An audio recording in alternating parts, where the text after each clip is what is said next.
What is up, guys? My name is BobaTalks. Welcome to my Black Panther non-spoilery review, which could be a fairly quick part, and then I guess I'll go into a bit of spoilery details in the second half of this video. But if you go on to enjoy this video, guys, as always, be sure to hit that like button. And if you're new to this channel, why not subscribe for more videos like this? But let's get into it. So what did I think of Black Panther? Now, obviously, this is the non-spoiler bit, and I will do something when the spoilery bit comes, but don't worry, you won't be spoiled unless I point it out to be very obvious that you're about to be spoiled.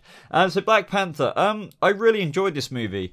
The thing is, I think the trick of it, not necessarily a trick, but it was a very good movie, but I wasn't mega hyped for it. I've heard some people say that they didn't enjoy it so much, which I find kind of hard to understand, how you couldn't enjoy this movie, even on like a basic level. I don't understand how you couldn't come out of it just saying, okay, that was a good movie. May not have been the Star Wars to me, but it was still a good movie. For me, I really enjoyed it because, as I said, I wasn't going into it massively hyped. But I think that doesn't take away, you don't have to, you can go into it very hyped, but I think the thing with films these days is stuff gets hyped up very so much, and, you know, especially Marvel films, and to the point where I guess people go out disappointed. This isn't just Marvel films. I guess same thing applies for, I don't know, freaking The Last Jedi, and then people came out with very different opinions on that. I don't know, but I'm kind of going on off topic there. The story itself, what can I say about the story without spoiling it? It was good. It made sense. It was satisfying. There was a few bits which I thought were kind of average, or just, you know, like, you know, nothing out of the absolute ordinary, but it was still a solid storyline, and it did make sense. But, you know, that wasn't the most interesting part to me in the film. Well, the most interesting parts of this film to me was just more what I give a lot of credit to Marvel for is just it was so imaginative, it was so colorful, and I just thought all of that aspect to it was amazing. So I always love this part of films, mainly when I go and see films. The design, the sets, or not necessarily the sets in this film, the CGI was pretty good. Yeah, just a comic book accurateness to all of it. Now, however, I will say before I jump into that side of things, I'm not a massive Black Panther head at all. I don't really know much about Black Panther's origins or comic book-ness to him at all, so I'm not going to pretend like I do. So maybe that made it a bit, I don't know, I wouldn't say a bit more enjoyable for me, but maybe for all I know, if I did know a lot about Black Panther and was a very big fanboy of that character, then maybe I might have found some bits out about this film which I didn't necessarily agree with. But from what I've read on different reviews, some people saying that is comic book accurate in that way. But yeah, you know, the going back to the design, his suit was amazing, but, you know, there's more elevation, should I say, in the Wakanda you know, technology side of things. I feel, you know, he's basically got his own little Lucius Fox there to Batman, which is his sister. But I don't want to go on too much about that because, as I said, I don't want to spoil anything. I want you guys to experience this all for yourself if you're watching this part. Chadwick as Black Panther, the character himself, was awesome. And on top of Civil War, you know, there's no differences really there, apart from just what he brought to the role was just what you'd want, really. As I said, in comparison to the character and what I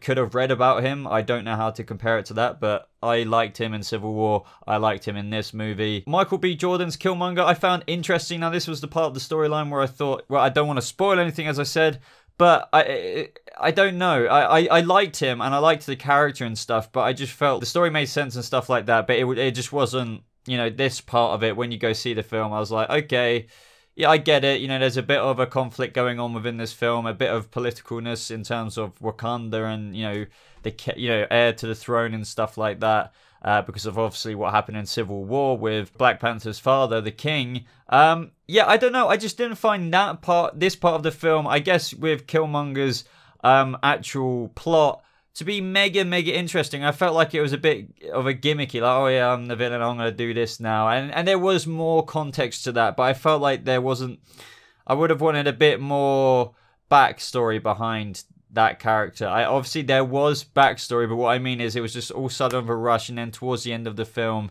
there was a bit of like second guessing or thinking. I don't know. I don't want to spoil too much, but I guess it was kind of a standard storyline in terms of his character's it was very typical, and I knew what was going to happen the whole time without obviously seeing the film previous to this. But that doesn't mean it was bad. It was very good. I still really liked it, but that's the only gripe with that. I really enjoyed Claw, which was obviously played by Andy Serkis.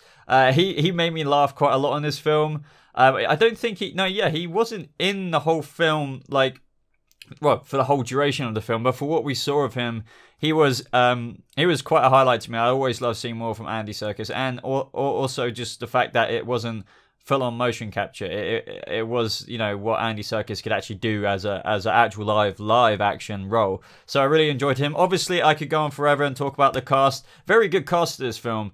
Obviously, you had Michonne from The Walking Dead. I can't remember the actor's name for the life of me. I really, really liked her. But yeah, I don't know. This film was very, very good. It was definitely one of my favorite Marvel films out there. I feel like this film didn't suffer from the whole Marvel comedy thing. Every time it's about to get serious, a joke, or it's just kind of taken back from the brink of that, which is usually what happens in Marvel films. Now, I'm not shitting on Marvel films at all. I'm just saying every time it seems to be getting somewhere within the darky or sort of aspect like that, somebody cracks a joke and it's like, oh, you know, Thor, son of a... That's kind of a random thing, but you know what I mean. And I feel like Black Panther, yeah, obviously had Marvel comedy or humor in it, but I felt like there wasn't... It kind of kept this constant pace throughout it, which I was happy with. There was quite a serious plot going on, and, you know, apart from obviously a few jokes here and there, it wasn't taken back from the edge of the moments where I didn't want it to be taken back from, and they remained serious. They didn't feel like making that family-friendly moment in those specific moments. I'm talking about, you know, they didn't want to sacrifice those moments, which a lot of Marvel films have done before, just for the sake of, oh, hey, you know, we're Marvel, let's crack a joke here just to play it safe. Oh, I nearly forgot about Martin Freeman. One thing I will say about him, I really like him, but I feel like he acts the same in a lot of his roles. Now, that's not to say he isn't a good actor. I'm just saying he has kind of similar personalities freaking all the time in every single role. For example, he's not like a Johnny Depp or something like that, or somebody like that who could literally play very different roles, or like Heath Ledger to the Joker to freaking in Candy to other freaking roles like that. Those are actors who can shed their skin and literally become someone else. Martin Freeman, however, I do not feel like he can. Or, you know, I feel like he's the same in The Hobbit. I feel like he's the same in Sherlock. Obviously, yes, different, but overall, persona, the same. In this film, I felt like that was a bit of a change. I felt like he was going to be used for complete comedy relief. And even though he was kind of the outsider on the inside, because he was in the CIA or whatever, you know, from Civil War, I felt like he did a good role in this film. Because normally at the minute, when I saw him, and I was like, oh god, he's not going to be the same old.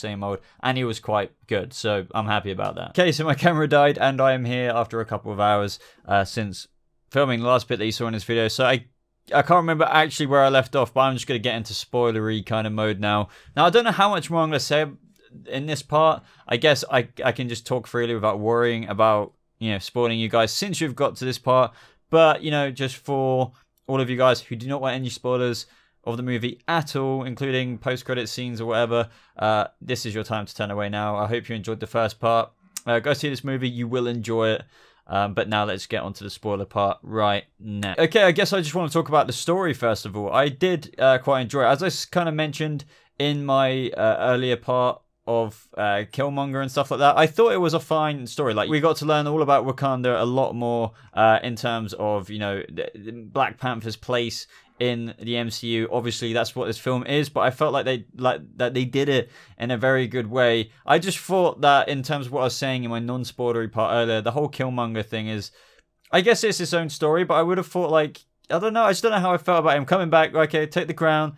It's like, okay, I'm angry now. Like, when they were getting, you know, fighting each other in the suits, all that stuff was awesome, but it's just like, oh, okay, you know, let's see the sunset one more time. Now, you could say, like, that was, you know, a nice ending, and then he ended up dying anyway because he didn't want to be in chains like his ancestors and stuff like that. And I thought, like, all this makes sense, but I don't know. I just felt like, I didn't feel like it was freaking amazing. It made sense. His father got murdered by his brother, the king at the time. I don't know. I just felt like the whole Killmonger thing, even though it was cool, there was just some things that I just didn't think added up. Like, when he got to the city, how did he know a lot of things about it? I understand that he, you know, it's a part of his heritage, but at the end of the day, he's been raised outside Wakanda and everything like that. So there's a lot of things. I don't know, maybe I'm being too anal there, but honestly, apart from that, the story was good. A perfect Black Panther kind of origin to him taking the mantle of king and then being challenged and then still becoming the fierce king. I loved the kind of talk throughout the whole film with his sister and his ex-girlfriend about, you know, trying to use the good that Wakanda has for the outside world. And that's kind of what that I did like about Killmonger. You know, he came from like quite a place of vengeance and stuff like that, but he still wanted to sort of spread Wakanda's, you know, weaponry and just, yes, I guess that would be a bit of a dictatorship and stuff, but I don't know. I feel like, yes, he had a lot of anger, but his heart was in the right place, and, you know, I don't know. But either way, I liked how, you know, that kind of ended up in becoming, at the end of the film, spreading Wakanda's resources. Like, I guess they're gonna, you know, ship out more vibranium, or I don't know. That kind of left me wondering, because if they have like that medical station, which reminds me, I love that. I love all the medical stuff of this, you know, how Martin Freeman's character, when he got, I think he took a bullet to the spine. Yeah, in Wakanda, they can just heal that, like, pretty much no problem. Does this mean planet Earth now, everywhere, is going to have these kind of medical tables that can just sort you out? I don't know how generous Wakanda are going to be with sharing their knowledge. I think at the end, in that ending scene, you know, they're going to start helping out, not hide so much.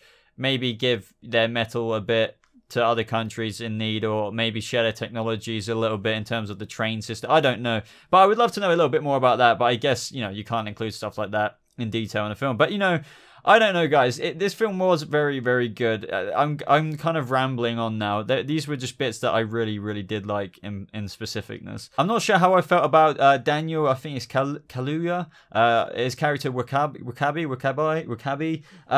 He was the one who kind of let Killmonger into the fold, because if you remember in the film, Killmonger obviously came up with Claw's body, and then he's just like, you know, goes to the king, and then he says, say my name, basically, and then he's, you know, son of his uncle, and that's how he has a claim to the throne. And then Wakabi was just basically right behind him, and I felt like that character development was very fast forwarded, you know, if that makes sense. You know, he was all behind the king, and then he's just like, oh, you know, your king, your father in his whole entire lifetime didn't do anything about Claw, because understandably he's angry. His parents got killed by Claw, I'm pretty sure. And now, like, you're the same. It's like, okay, now I'm behind this new guy who's never ever been here before, basically knows nothing. He's pretty badass. He's been through, you know, whatever Black Ops training and stuff, but still, I felt like that was a massive character shift, only to then surrender at the end of the film to, I believe, his wife, which is Okoye. I can't say her name. I'm looking at the cast right now.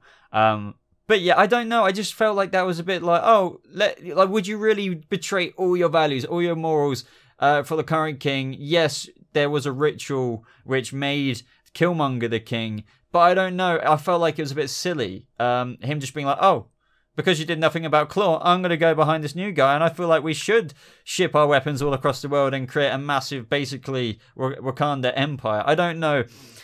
Even though it does make sense, whether this is in the original stories or whatever, if I don't know, it doesn't really matter. I'm sure those stories, or if there is like a written down story of this, it has a lot more emphasis to it, and in this film it had to be brushed over pretty quickly to progress the story. But that's how I felt a little bit about that. All in all, like, these are kind of small gripes that are fine anyway. I know if you're listening to this now, you're probably thinking, why is he thinking that? Why is that an issue? It's not really. I'm just trying to think of things that were not perfect about the film, and that's how I felt about this. But apart from that, this film was brilliant. I loved everything. Like, the thing about Wakanda is that it showed a side of the MCU with technology, which is just wonderful. I've already mentioned this, but the stuff his sister Shuri, I believe she's called, you know, we haven't seen this side of the MCU before, or more importantly, Earth side. Yes, we've seen a lot of stuff in Guardians of the Galaxy, but I loved all of this, and I'm just really excited to see, you know, what this brings into the MCU in the future, or just seeing more cool Black Panther stuff, because with this world as well, you had freaking armored rhinos and stuff like that. It was just fantastic. I loved seeing like the gorilla freaking tribe. I can't remember, but that was incredible. I liked how he went from a guy who wanted to take, you know, challenge the throne, and then ended up helping him. All stuff like that is brilliant. But I don't know, guys. I'm gonna kind of end it there. My reviews are never proper structured anyway. I kind of talk off the top of my head, but if you have made it this far and you still haven't seen the film and you still watch this anyway, go and see it. Really good film. Now, I almost ended this video without talking about the post-credit scenes. I think I'm only going to talk about the one that kind of matters, because I think the other one was when they were basically just doing what I've already talked about in terms of sharing their wealth or whatever. I could be wrong. I might have remembered incorrectly. But the Bucky one, I thought that was really cool. It was, you know, just with all after credit scenes, I feel like everyone gets upset. Oh, we waited all that time for that. You know, these things are quick. It was cool, the fact that, you know, I guess with their technology or whatever, his sister has managed to get him out of that brainwashed thing. I would have liked a little bit more information about that. Maybe we'll learn that in Infinity War, if they even have the time to explain that in. But I guess, you know, he's been there this whole time, been chilling. I guess she has got him out of that spell. I was hoping to see the new arm. I thought, you know, the fact that Bucky was with Black Panther's sister, you know, I was like, oh yeah, sure, she's going to bring him like a new vibranium arm or whatever. But we didn't see it. Like, we didn't see it. So I just was hoping for that. But we didn't get it. But still, it was a tease, nevertheless, for Infinity War, I suppose. But anyway, if you made it this far, guys, and you enjoyed this blabber of a review, hit that like button, as it really does show your support for the channel, and it shows that you like this video. And if you're new to this channel, why not subscribe for more nerdy content just like this? If you want to stay a little bit more up to date with me personally, you can follow me on social media. The links will be in the description below, or, you know, they're popping up on the screen around here. Other than that, guys, thank you very much for watching. I hope you have a lovely rest of your day, and I'll see you in the next video. Goodbye.